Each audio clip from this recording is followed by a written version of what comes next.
আল্লাহ পাক রব্বুল আলামিন ডাক দিয়া কয় আমি আল্লাহ পাক রব্বুল আলামিন প্রত্যেকটা মানুষকে আকল দিয়া বানাইছি, জ্ঞান দিয়া বানাইলাম। তবে বান্দা সবার ব্রেন কিন্তু এক নয়, সবার জ্ঞান কিন্তু এক নয়। তবে বান্দা তোমার জ্ঞান এক নয়, তাও আমি আল্লাহ পাক রব্বুল আলামিন জানি। কিন্তু বান্দারে যারা জানে তাদের কাছ থেকে তুমি জেনে নিবা, কিন্তু এই চেষ্টা কইরো না যে যাদের মেমোরিটা হলো 65 জিবি আর তোমার মেমোরি হলো 1 জিবি। এখন তুমি যদি কাও 65 জিবির ভিতরে যা আছে সব 1 জিবির ভিতরে দিয়া দেন, তাহলে ওই 1 জিবির ভিতরে তো ধোকা তো দূরের কথা, হ্যাঁ হইয়া বের হইয়া চিন্তায় থাকবি। কারণ 65 জিবির ভিতরে যেই পরিমাণ ধারণ ক্ষমতা আছে 1 জিবির ভিতরে সেই ক্ষমতা নাই। মূলত যদি 65 জিবি কে বুঝতে চায় 1 জিবি হ্যাং হয়ে যাবে। এই জন্য আল্লাহ পাক রব্বুল আলামিন ডাক দিয়া কয় বান্দারে তুমি বুঝো না, কিন্তু একদল আমার পাগল আছে, সেই দলের নাম হলো সাদিকিন সালিহিন। এই সাদিকিন সালিহিন বন্ধুর সাথে তুমি যখন লাগবা, আমি আল্লাহ পাক রব্বুল আলামিনের পরিচয় পেয়ে যাইবা। সুবহানাল্লাহ। আদম আলাইহিস সালাতু ওয়াস সালাম ডাক দিয়া কয় আল্লাহ বানাইলা আমার সন্তানদেরকে, কিন্তু একজনের চেহারা কালো কেন, একজনের চেহারা সুন্দর কেন, একজনে বড় লোক কেন, একজনে গরিব কেন, একজনে রিস্কাওয়ালা কেন? প্রশ্ন করলেন কে? আদম আলাইহিস সালাতু ওয়াস সালাম। আমাকে দিয়েই তো সন্তান বানাইবেন, আদম বানাইবেন, আপনার বান্দা বানাইবেন। তবে আপনার বান্দার চেহারা এক কালার হইতো, একজনকে কালো বানাইলেন, একজনকে সুন্দর বানাইলেন, একজনকে বড়লোক বানাইলেন, একজনকে গরিব বানাইলেন, একজনকে রিস্কাওয়ালা বানাইলেন, একজনকে কৃষক বানাইলেন, একজনকে আলেম বানাইলেন, একজনকে বক্তা বানাইলেন, একজনকে ইমাম বানাইলেন, একজনকে মুফাসসির বানাইলেন, একজনকে সাংবাদিক বানাইলেন, একজনকে দার্শনিক বানাইলেন, একজনকে বিজ্ঞান বানাইলেন। এত ফেরকা কেন আল্লাহ বলো? আল্লাহ পাক রব্বুল আলামিন আদম আলাইহিস সালাতু ওয়াস সালামের এই প্রশ্নের জবাব দিয়া বলে আর আল্লাহ যদি সবাইকে বড় লোক বানায়া দিতাম তাহলে দুনিয়ার নিজাম ঠিক থাকতো না। আর আল্লাহ যদি সবাইকে রিস্কাওয়ালা বানাই দিতাম দুনিয়ার নিজাম ঠিক থাকতো না। আর আল্লাহ যদি সবাইকে ইমাম বানায়া দিতাম দুনিয়ার নিজাম ঠিক থাকতো না। আর আল্লাহ যদি সবাইকে নেতা বানায়া দিতাম দুনিয়ার নিজাম ঠিক থাকতো না। আর আল্লাহ যদি সবাইকে বড় লোক বানায়া দিতাম দুনিয়ার নিজাম ঠিক থাকতো না। আর আল্লাহ যদি সবাইকে সাংবাদিক বানায়া দিতাম দুনিয়ার নিজাম ঠিক থাকতো না। আর আল্লাহ যদি সবাইকে দার্শনিক বানায়া দিতাম দুনিয়ার নিজাম ঠিক থাকতো না। আর আল্লাহ যদি সবাইকে কবি বানায়া দিতাম, সাহিত্যিক বানায়া দিতাম, তাহলে দুনিয়ার নিজাম ঠিক থাকতো না। এ দুনিয়ার মুসলমান ভালো করে শুনে নাও, আল্লাহ পাক রব্বুল আলামিন বলেন দুনিয়ার নিজাম ঠিক রাখতে হলে কেউ বড় লোক হবে, কেউ গরিব হবে, কেউ রিস্কাওয়ালা হবে, কেউ পাইলট হবে, কেউ শ্রমিক হবে, কেউ ছেলে হবে, কেউ মাছ ধরবে, কেউ নামাজ পড়বে। দুনিয়ার নিজাম ঠিক থাকতে হলে সবাই যদি বড় লোক হয়ে যাইতো তাহলে সিকিউরিটি গার্ড পাওয়া যাইতেছে। সবাই বড় লোক কি সিকিউরিটি গার্ড পাওয়া যেত, নাইট গার্ড বাড়ি পাহারা দেয়, রিস্কাওয়ালা পাওয়া যেত, ব্যানারা পাওয়া যেত, শ্রমিক পাওয়া যেত না। আল্লাহ বলেন আমি দুনিয়ার নিজাম ঠিক রাখার জন্য কাউকে গরিব বানাইয়া আমি আল্লাহ পাক রব্বুল আলামিন পরীক্ষা করতেছি, কাউকে বড় লোক বানাইয়া আমি আল্লাহ পরীক্ষা করতেছি, কাউকে আমি সাংবাদিক বানাইয়া পরীক্ষা করতেছি, কাউকে আমি নেতা বানাইয়া পরীক্ষা করতেছি, কাউকে আমি আলেম বানাইয়া পরীক্ষা করতেছি, কাউকে বক্তা বানাইয়া পরীক্ষা করতেছি। সব পরীক্ষা এই দুনিয়াটা আমি পরীক্ষা হলের ভিতরে পাঠাইয়া দিলাম। বান্দারি এই দুনিয়ার ভিতরে যাইয়া কি করো তাই আমি আল্লাহ দেখি। সুবহানাল্লাহ। মানুষ 10 টাকা পাইলো খুশি, আবার কোটি টাকা পাইলো খুশি, আছে না? ধরেন যে সারা রাত্র মাছ ধরলো, কনকনে শীতের রাত, সারা রাত মাছ ধরার পরে সকালবেলা 5000 টাকা বেচলো, বিশাল একটা মাছ পাইলেন, সারা রাত জাল খাওয়াইলেন, জাল ধরে 5,000 টাকা ব্যস্ত, এবার জেলের মুখে হাসি। আয় আজকের কষ্টটা আমার দূর হয়ে গেল, আজকের বড় মনের ভিতরে আনন্দ, বড় একটা মাছ পাইলাম, 5,000 টাকা বিক্রি করলাম। একজন বড় লোক তিনিও চিন্তা করে, হায় অনেক দিন যাবত বড় মাছ খুঁজতেছি, আজকের বড় মাছ একটা পেয়ে গেলাম, যাই যাক 5,000 টাকা যাক, তার কাছে 5,000 টাকা বড় কিছু না। কিন্তু একজন জেলের কাছে 5,000 টাকা অনেক কিছু। বড় লোক চিন্তা করে, যাই যাক 5,000 টাকা এত বড় একটা মাছ পাইলাম। এবং রিস্কাওয়ালা সারাদিন কাজ করে 10 টাকার ভাড়া যদি 20 টাকা দেওয়া হয়, রিস্কাওয়ালা বলে, স্যার আপনি কখন ফেরবেন বলেন, আপনাকে আবার নিয়ে যাবো। কি হাসি দেয় না? কেউ 10 টাকায় খুশি, কেউ 50 টাকায় খুশি, কেউ 100 টাকায় খুশি, কেউ 5,000 টাকায় খুশি। আল্লাহ বলেন, বান্দা ভালো করে শোন, আমি আল্লাহ তোর থেকে সবচেয়ে বেশি খুশি যখন বলো সুবহানা রাব্বিয়াল আলা, সুবহানা রাব্বিয়াল আযীম। পৃথিবীর সব মানুষ যেইতে খুশি হয় তার চেয়ে বেশি আমি খুশি হই একবার যদি বলো সুবহানা রাব্বিয়াল আলা, সুবহানা রাব্বিয়াল আযীম। বলে তামাম পৃথিবীর মানুষ যেই পরিমাণ খুশি হয়, দুনিয়ার মানুষের একটা অভ্যাস, কিছু পাইলে খুশি হয়। কিন্তু আল্লাহ বলেন, বান্দারে তোদেরকে বানাইতে ফেরেশতা নিষেধ করেছিল, কিন্তু আমি আল্লাহ বানাইলাম। ফেরেশতারা বলছিল, আল্লাহ আমরা তো তোমার ইবাদত করি, এমন একদল প্রতিনিধি বানাইবা যারা দুনিয়ার ভিতরে মারামারি করবে, কারাকারি করবে, যারা খুন করবে, রাহাজানি করবে, ধর্ষণ করবে, চুরি করবে, ছিনতাই করবে, ডাকাতি করবে, পরের হক মাইরা খাইবে, বিধবা কাঠ মাইরা খাইবে, বস্তুবাদ মাইরা খাইবে, গরিবের রক্ত চুষবে, বড় লোক হবে, অন্যায় ভাবে টাকা লুণ্ঠন করে তারা বিদেশের ভিতরে বাড়ি করবে। আল্লাহ তুমি এই দলকে কি দুনিয়ার ভিতরে বানাইতে চাও? এরা তো জমিনের ভিতরে গিয়া ফাসাদ করবে, করছে, আমরা তো তোমার ইবাদত করি। আল্লাহ ডাক দেয়া, ইন্নী আ'লামু মা লা তা'লামুন। এ ফেরেশতার দল, আমি আল্লাহ যা জানি তোমরা তা জানো না। বান্দা দুনিয়ার ভিতরে অপরাধ করবে, বান্দা দুনিয়ার ভিতরে নামাজ পড়বে না, কিন্তু যখন ভুলটা বুঝতে পারবে, হায় হায় আমার জীবনটা কোথায় ধ্বংস করে দিলাম, হায় হায় আমার জীবনটা কোথায় নষ্ট করে দিলাম, যখন বলবে আল্লাহ ভুল বুঝতে পেরেছি, তওবা করলাম, জীবনে আর গুনাহ করব না। আল্লাহ বলে, আমি বান্দার তওবাটা কেমন কবুল করে নিলাম, কেমন খুশি হয়ে জানো? একটা মায়ের একটা সন্তান যদি হারাইয়া যায়, আবার যদি কিছুদিন পরে ফিরে পায়, ওই মা যেমনি ভাবে খুশি হয়, তার চেয়ে কোটি গুণ বেশি আমি আল্লাহ খুশি হয়ে যাই। সুবহানাল্লাহ। দুনিয়ার মুসলমান, আল্লাহ পাক রব্বুল আলামিন একটা বান্দা বানাইলেন 360টা জোড়া দিয়া বেয়ারিং ছাড়া। দুনিয়ার একটা গাড়ি বানাইতে হলে বেয়ারিং লাগে, বেয়ারিং এর মাঝে মাঝে জিনিস দেওয়া লাগে, মোবিল দেওয়া লাগে, না হলে অকেজ হয়ে যায়, জং ধরে যায়, কি যায় না?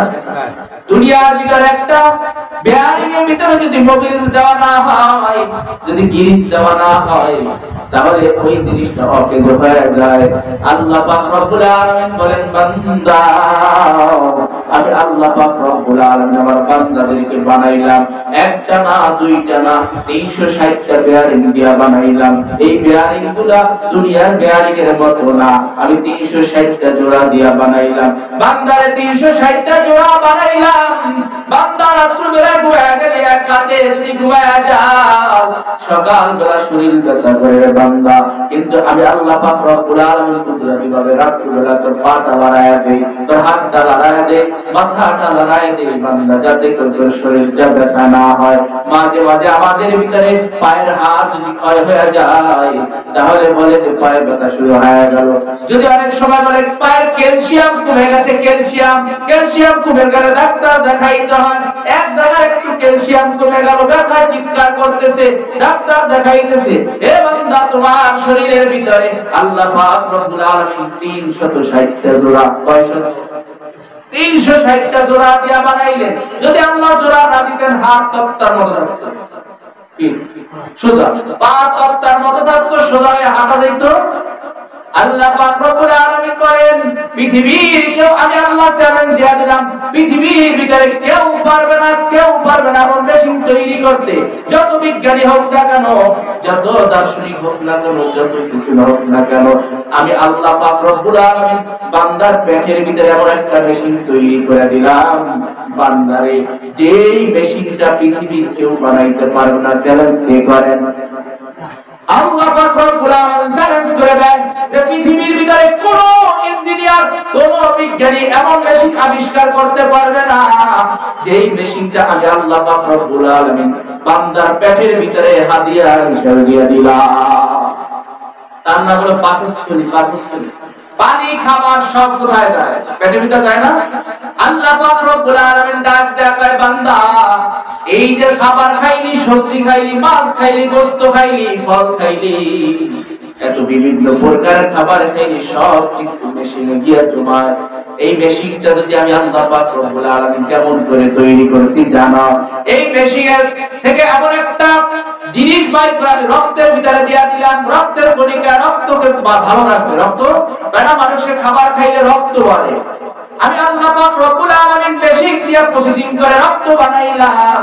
আমি আল্লাহ পাক রব্বুল আলামিন মেশিনটার ভিতরে প্রসেসিং করে আমি আল্লাহ পাক রব্বুল আলামিন কিছু অংশ শরীরের ভিতরে ঢুকাইয়া দিলাম, যার দ্বারা গোশত বাড়ে। আমি আল্লাহ পাক রব্বুল আলামিন ওই খাবারটাকে প্রসেসিং করে তোমার ওই হাড়ের ভিতরে ঢুকাইয়া দিলাম, যাতে করে তোমার 360টা কবজি, 360টা গিরার ভিতরে যেন ক্যালসিয়ামের অভাব না পড়ে, ক্যালসিয়াম যেন বাড়তে থাকে।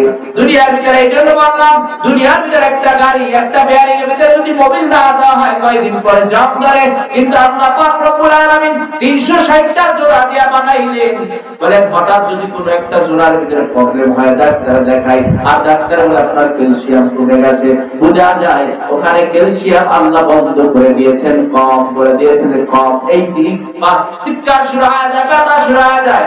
এ বান্দা একটু চিন্তা করে দেখো, আল্লাহ পাক রব্বুল আলামিন বলেন পেটের ভিতরে এমন একটা মেশিন তৈরি করে দিলাম, যার দ্বারা রক্ত তৈরি হয়, যার দ্বারা গোশত তৈরি হয়, যার দ্বারা ক্যালসিয়াম তৈরি হয়। শুধু তাই না, আমি আল্লাহ পাক রব্বুল আলামিন পানিটাকে আমি প্রস্রাবের রাস্তা দিয়ে বের করে দিলাম, আবার কিছু অংশ আমি ময়লার রাস্তা দিয়ে, বাথরুমের রাস্তা দিয়ে বের করে দিলাম। হঠাৎ মানুষের যদি বাথরুম বন্ধ হয়ে যায়, মানুষ পাগল হয়ে যায়, এমন সময় যদি 1 কোটি টাকা তার সামনে রাখা হয় যে তোমাকে বাথরুম করতে দেওয়া হবে না, 1 কোটি টাকা দাও, বলেন মানুষ 1 কোটি টাকার উপরে লাথি দিবার বলবে আমার বাথরুম প্রয়োজন হলে ডাক্তারখানায় নিয়ে দাও, আমি মরে যাব, টাকা দিয়ে কি করব, আমাকে আগে বাথরুমটা ক্লিয়ার করায়া দাও। আল্লাহ পাক রব্বুল আলামিন ক্লিয়ার করে বাথরুমের রাস্তাটা ক্লিয়ার করে দিলাম আমি আল্লাহ, প্রস্রাবের রাস্তাটা ক্লিয়ার করে দিলাম আমি আল্লাহ। মেশিন কয়টা? একটা মেশিন। কয়টা? একটা মেশিন দিয়ে রক্ত তৈরি করলাম, একটা মেশিন দিয়ে গোশত তৈরি করলাম, একটা মেশিন দিয়ে হাড়ের ভিতরে মগজ তৈরি করলাম, একটা মেশিন দিয়ে ক্যালসিয়াম তৈরি করলাম, একটা মেশিন দিয়ে প্রস্রাবের রাস্তাটা ক্লিয়ার রাখলাম, একটা মেশিন দিয়ে আমি টয়লেটের রাস্তাটাও ক্লিয়ার করে রাখলাম। ও বান্দা, এই যা কিছু করলাম এর দাম কিন্তু দিতে পারবি না? পারবে? হ্যাঁ, একটা মেশিন, একটা জিনিস। হাত হয় না মাঝে মাঝে, হাত কি এই হাতির হাত হয় না, কি অবস্থা, তা বলতে পারি না, করতে পারি না, হাঁটতে পারি না, ডাক্তার যতই দেখান ওই জিনিস আর ফিরে আসবে না। আল্লাহ বলে সব কিছু ফিরে দিলাম, সব ফিরে দিয়া দিলাম, তবে বান্দা এর একটা দাম আমি আল্লাহ পাক রব্বুল আলামিন রেখেছে। এর একটা দাম আমি আল্লাহ পাক রব্বুল আলামিন অবশ্যই নিলাম, অবশ্যই। কি সেই? বলে বান্দা যখন রুকুতে গিয়া বলবি সুবহানা রাব্বিয়াল আযীম, বান্দা তুই যত খাইছো, যত পারছো, সব শুকরিয়া আদায় হয়ে যাবে। বান্দা যখন সিজদার ভিতরে গিয়া বলবি সুবহানা রাব্বিয়াল আলা, বান্দা তোর 360টা জোড়া শুকরিয়া আদায় হয়ে যাবে। সুবহানাল্লাহ। 360টা জোড়া ওই যে আল্লাহ পাক রব্বুল আলামিন ক্যালসিয়াম পৌঁছাইছেন, সব কিছু শুকরিয়া শুকরিয়া আদায় হবে কয়বার কইলে সুবহানা রাব্বিয়াল আ'লা। এটা কোথায় কোথায় কইব? নামাজের ভিতরে কোথায়? নামাজের ভিতরে সিজদার ভিতরে যাই বলবে সুবহানা রাব্বিয়াল আ'লা।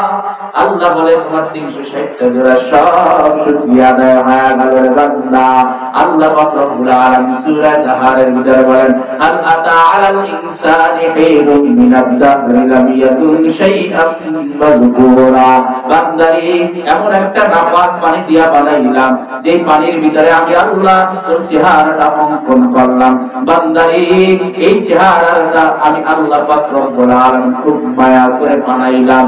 এ বান্দা শুধু তাই না, আমি আল্লাহ ঘোষণা দিলাম ওয়ালাকাদ কাররামনা বানি আদম।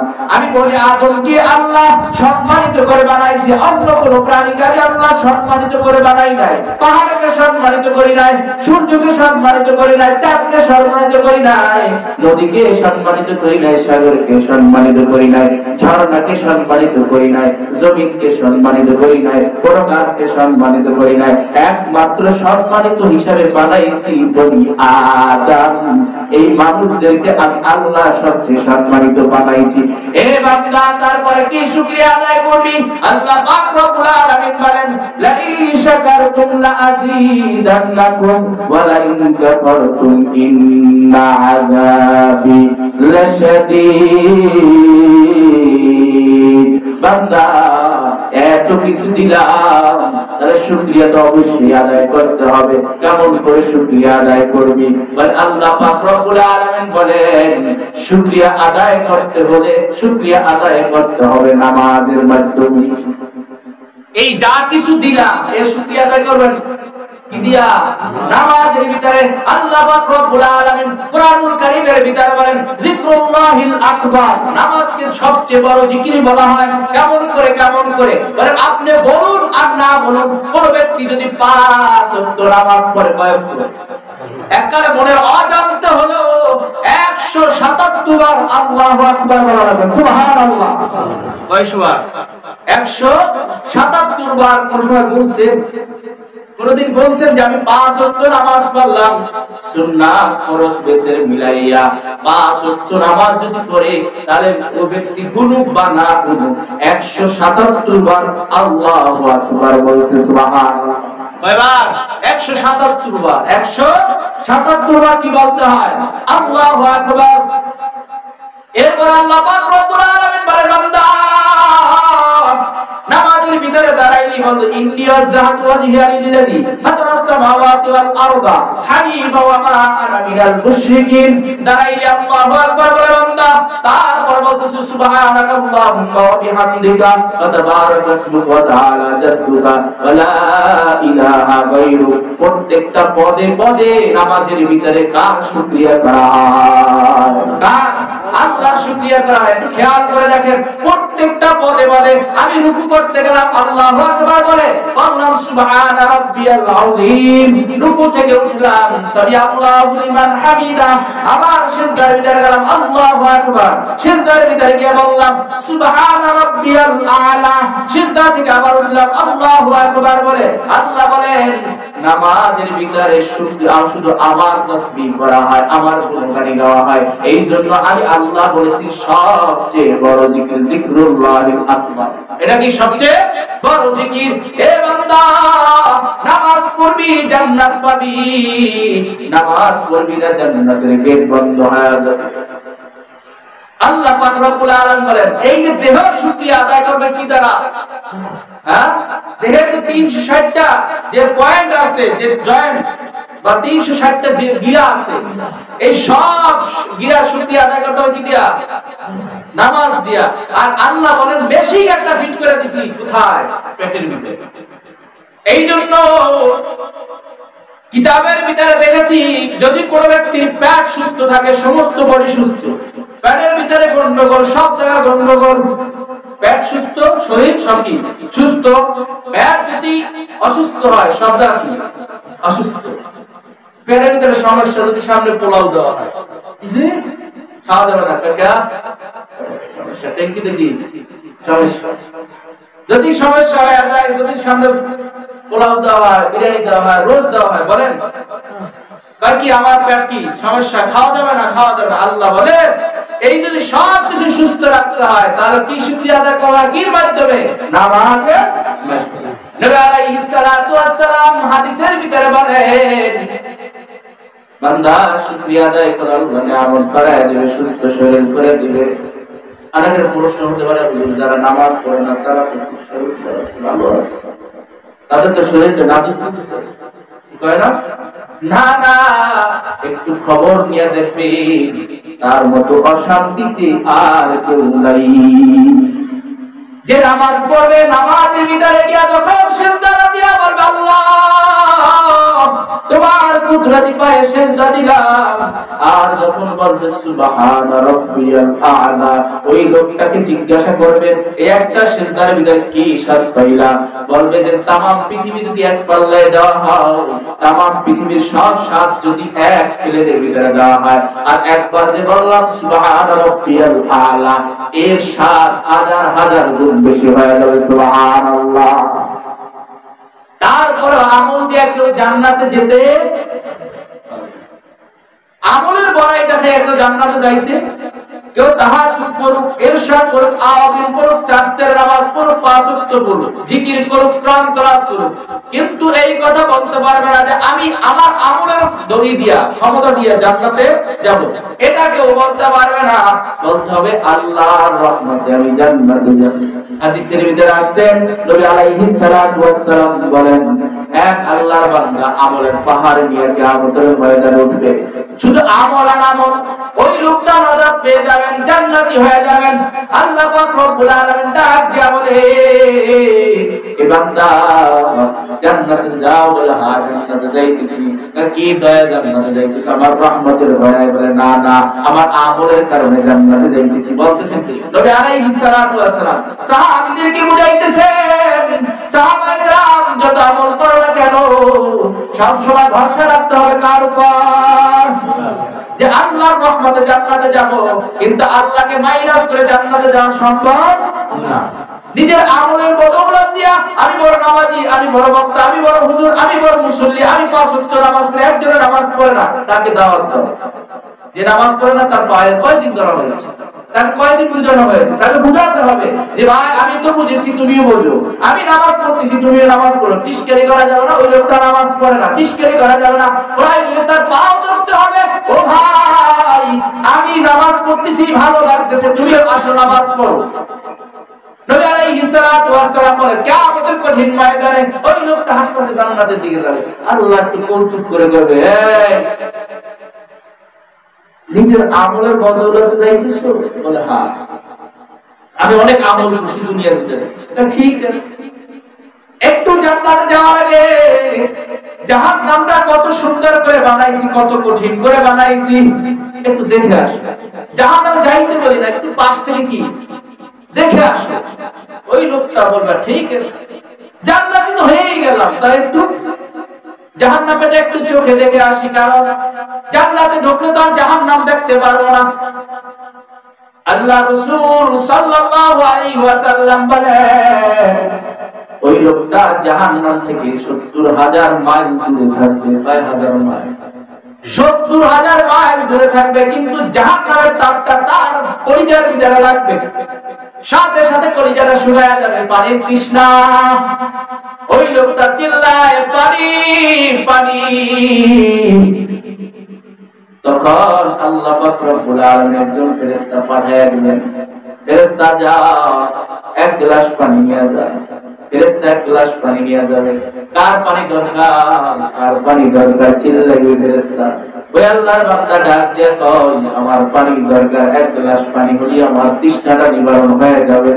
তখন ফেরেশতা ডাক দিয়ে বলবে দুনিয়ার ভিতরে তো পানি বিক্রি হইতো টাকার বিনিময়, এখানে তো আর টাকা দিয়ে চলবে না, তাহলে কি দিয়ে চলবে? বলে এখানে শুধু আমল দিয়ে আদান প্রদান হয়।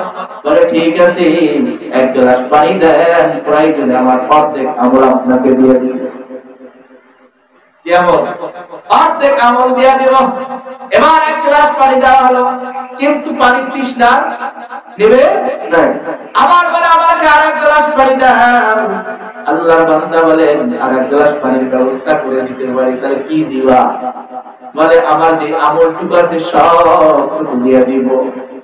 এবার আরেকটুকু পানি খাইলেন, আর এক গ্লাস পানি খাওয়ার পর আর আমল আছে, আমল হয়ে গেছে 0-0।